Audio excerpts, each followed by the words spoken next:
Hi, everyone. Carter Christian here for Beyond the 90. Big topic, answering your listener questions here on how should USL structure the Pro-REL, their Pro-REL system. Obviously, there are 24 teams in the USL Championship right now. I think 24 is a good number for a second division. So, presumably, there will be more teams in the USL Championship the next 2 years, with teams coming online, Jacksonville, Buffalo, Northwest Arkansas, among others.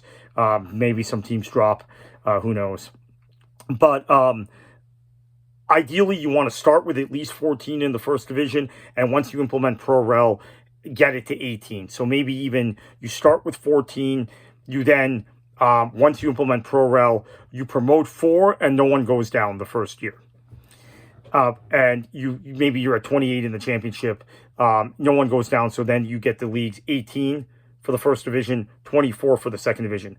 Third division, I believe, should be capped at 48 initially. League 1, excuse me, where you have it's a long way off from where they are now, but where you have 6 regions. 48 is divisible by 8, so you have 6 regions of 8, and maybe you go 4 regions of 12 initially. But I like kind of even the sub-regional thing to encourage local rivalries, allow clubs at the League One level to save on travel costs and be able to put that money into footballing infrastructure so they can be aspirational and get up to the USL Championship. So first year, 4 up, 0 down. Second year onward, I think you have to look at 2 up, 2 down. Now, how 2 up, 2 down works is up for debate, but I think maybe one up automatically, 1 down automatically. 18th place team in the USL Premier League goes down.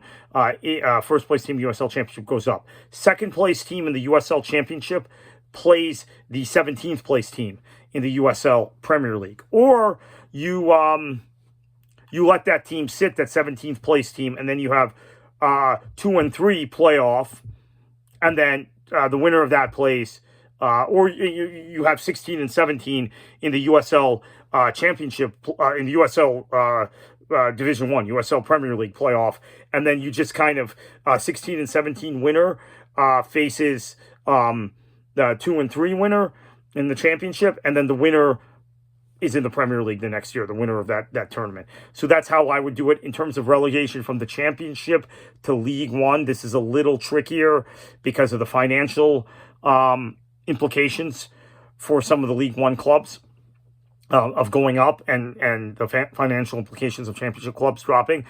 I still think 2 up and 2 down is good there. But you have to get the regions right, because we're going to presumably do League One regionally, as Lee O'Neill told us in the interview we did with him a day or two after the announcement of Pro-REL. So I think balancing the regions is important, but I think 2 up, 2 down makes sense. Maybe you do it in the same format, playoff, some sort of setup that way. Now, in terms of finance, this is really important. I think parachute payments are a system of parachute payments are.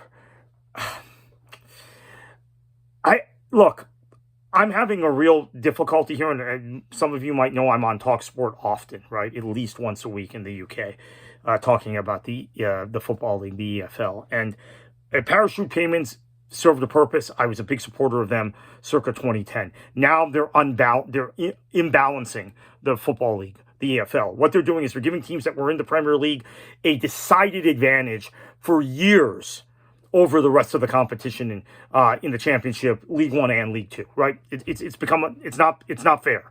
So I think you have to have some revenue guarantees. Maybe you grandfather in some big clubs in terms of them getting more television revenue or more sponsorship revenue based on where they started, and I would mean the Sacramentos, the Indies, the Lou Cities, in the event that they get relegated. But otherwise, I don't know about mechanisms unless you're splitting things evenly. So maybe there should be some sort of luxury tax if you want to put in, say, hey, here are the spending limits when they negotiate a new CBA. Here are the spending limits. If you spend, hey, I'm not saying Sacramento does this. I'm just throwing them out. They're the most easy example to think of. Hey, Sacramento, if you spend more than 10 million on players, you can spend 50 million, but then we're going to tax you, and then that's going to go into a general pool, and then that's going to be distributed to all the clubs in Championship and League One on an equitable basis, maybe more for the championship for each of the 24 championship clubs, and then a little less for each of the 48 League One clubs. And that will be kind of that will make the whole league structure more sustainable. Same thing, Indy, if you go over, Tampa Bay, if you go over, or whoever, right? Lexington is the example maybe for this season, because I'm convinced they have the highest payroll in the USL Championship just based on the roster they assembled and some of the things I've heard from agents. And some of the things I heard from agents about, what we would consider bigger spending clubs, freer spending clubs in the league, including some of the clubs I just named, Sacramento, Indy, Tampa Bay, those sorts of clubs, just walking away from guys that Lexington was interested in because of how much Lexington was spending. So anyway, that's how I would structure it. Open to all sorts. I think this is a canvas. Think of the USL Pro REL system as a canvas. Whatever we want and believe football, soccer can be in a pro league system in the United States, throw out the ideas. This is the time to be creative. This is the time to be innovative.